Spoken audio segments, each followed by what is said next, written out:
Hello বন্ধুরা, Shikha's cooking and বেকিংয়ে আপনাদের স্বাগত।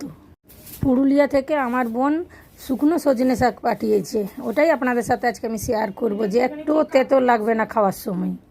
প্রথমেই তেলের মধ্যে কালো জিরে, কাঁচা লঙ্কা আর রসুনের ফোড়ন দিয়ে আলুগুলো দিয়ে দিলাম, নুন দিয়ে একটু নাড়াচাড়া করে শাকগুলো দিয়ে দিলাম আর অল্প একটু জল দিলাম, এখানে হলুদ দিচ্ছি না।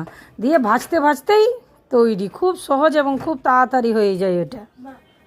আপনারা রেসিপিটা অবশ্যই ঘরে ট্রাই করবেন এবং কেমন লেগেছে আমাকে কমেন্টে জানাবেন। ভিডিওটি ভালো লাগলে লাইক করবেন এবং বেশি বেশি শেয়ার করে চ্যানেলটি ফলো করে পাশে থাকবেন। আপনারা তো সবাই জানেনই যে আমার আগেকার পেজটাতে কি হয়েছিল, তাই এই পেজটিতে আমি যে ভিডিওগুলো দিচ্ছি বেশি বেশি করে শেয়ার করে সবার কাছে ছড়িয়ে দিন। যাই হোক, আপনাদের বলি এটা খেতে অপূর্ব স্বাদ হয়েছিল। এরপর আপনারা কী রেসিপি চাই